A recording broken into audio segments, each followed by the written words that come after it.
Vamos falar sobre dinheiro? Estamos de volta com o seu programa para falar de educação financeira e investimentos.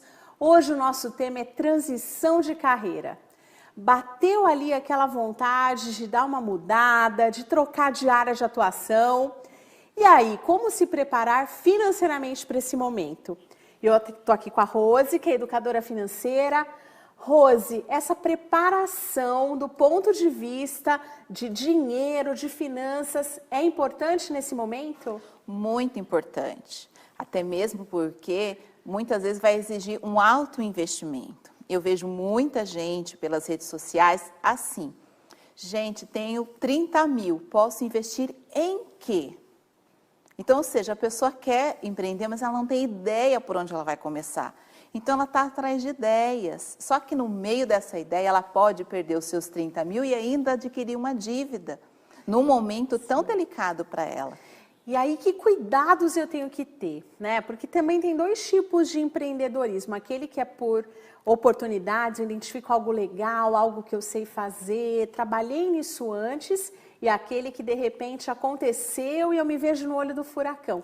Como que eu consigo me preparar para esse tipo de situação? Então, ter ali, como a Carla falou, muito claro o planejamento do negócio. É muito simples, embora as pessoas achem muito complexo, ela precisa saber o quê? O que ela vai fazer.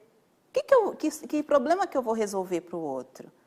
Ah, eu vou vender um bolo? Tá, mas que tipo de bolo? É um bolo para café, é um bolo confeitado, é um bolo de aniversário, é aqueles bolos artísticos. Eu preciso ter claro para saber para quem eu vou vender e quanto me custa produzir esse produto. Então eu preciso saber, né, quem que vai consumir o meu produto e efetivamente qual que é o valor que ele tem. E aí eu faço a continha, né, se eu preciso de R$2.000 para sobreviver, quantos bolos eu vou ter que vender que me deixem líquido ali os R$2.000? Exatamente. E conta pra gente a diferença, né, entre receita e realmente o lucro líquido. Então, o lucro líquido é depois que você pagou todas as despesas da empresa. Quando se faz a formação de preço, você já adiciona uma margem de lucro. Isso não quer dizer que aquela margem seja o seu lucro final, porque alguns imprevistos podem acontecer, a gente está em um aumento constante, então se o seu preço não foi reajustado, ou se você quer vender um preço um pouco abaixo para ganhar clientela, então você vai ter uma margem de lucro mais baixa. Mas aí precisa ter um cuidado para que essa margem não seja zerada no processo de venda, pois aí você entra num prejuízo. Então você não ganha, mas começa a perder. Rose, por exemplo, né, algo que você citou, o bolo. O que eu tenho que considerar? Porque não é só matéria-prima, né? Não é só eu pegar o que eu gastei, como que eu passo aí por essa fase de formação de preço? Então, esse é um ponto muito importante da formação, porque a maioria está começando em casa. E um erro muito grave, porque começa em casa, a empresa cresce, vai para a rua. É não considerar despesas básicas, como o aluguel, água, luz, internet, telefone. O gás de cozinha. Ah, mas eu uso o gás da minha casa, meu marido que paga.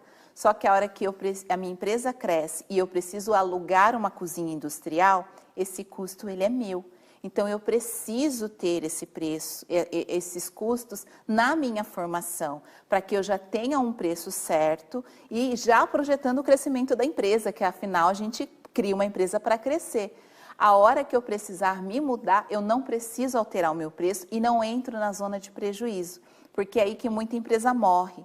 Ela tem aí, vamos colocar, uns 3 mil de despesa fixa por mês, esse valor não está no preço de venda, aí ela acha que a empresa está bombando, que está crescendo, está vendendo muito bem, só que ela não contabilizou esses 3 mil. Sim, e conhecer esse ponto de equilíbrio, né? Qual que é o ponto que eu preciso gerar para que o meu negócio se pague e então seguir adiante, é o que realmente importa ali no final do dia. Exatamente. Outro ponto, né? Quando a gente vai falar de formação de preço, às vezes eu faço um bolo, mudo uma coisinha hoje, mudo outra amanhã. Ter ali um procedimento profissionalizado, como por exemplo ter uma ficha técnica, conhecer exatamente, né? E seja produto ou serviço, o que eu vou demandar de tempo, de dedicação, de equipamentos, tudo isso precisa estar ali na ponta do lápis. Precisa. E acontece muito porque eu faço bolo na minha casa. Na minha casa eu ponho do jeito que eu quero. Mas a hora que eu vou vender, eu preciso ter um padrão, ter uma ficha técnica, ter uma receita. Por quê? Hoje eu compro um bolo, tá de um jeito. Amanhã eu vou comprar, tá de outro. E aí? Aí no terceiro dia tá igual ao primeiro dia, então não tem um padrão. Isso ajuda a não fidelizar o cliente, porque cada dia está de um jeito, o cliente vai falar, ué, um dia está mais gostoso, um dia tem mais recheio, outro dia tem menos recheio, e isso otimiza o custo do produto no final, porque você sabe exatamente quanto está consumindo de cada ingrediente. Que legal. Outro ponto importante é o capital de giro. Estar preparado e ter dinheiro para que caso dê tudo errado ou que as vendas não aconteçam na velocidade que eu previ inicialmente, também me ajuda a sobreviver por um tempo maior. Ajuda. Você precisa saber não só do seu pessoal, mas o quanto a empresa te demanda também.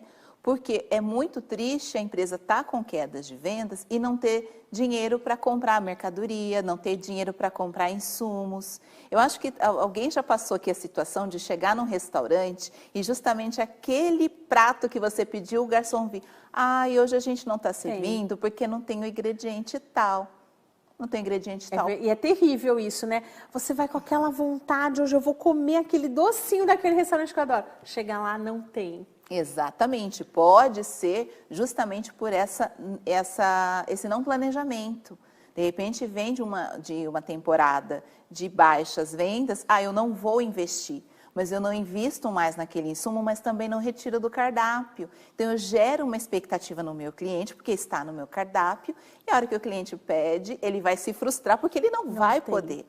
Então, isso também compromete muito a imagem da empresa e é algo que quem está começando precisa se atentar também. Então, de repente, é preferível ter um cardápio menor, que eu tenha ali domínio dos itens, que eu esteja preparado para atender, do que, de repente, ter um cardápio amplo, vasto, que eu não consiga ter entrega. Exatamente. Até para quem já está no mercado, é viável fazer uma redução no cardápio, fazer uma avaliação, o que o meu cliente gosta mais, o que o meu cliente tem comprado mais.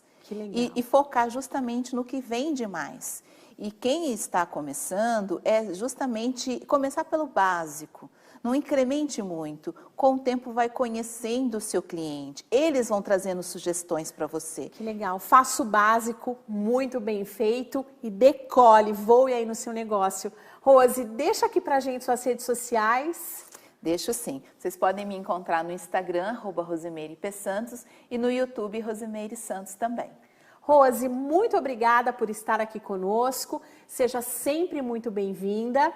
Obrigada a você que esteve aí conosco acompanhando esse programa. Lembre que todas as segundas, logo depois do jornal, às 20h30, a gente tem programa inédito. Enquanto isso, siga a gente lá nas redes sociais e até semana que vem.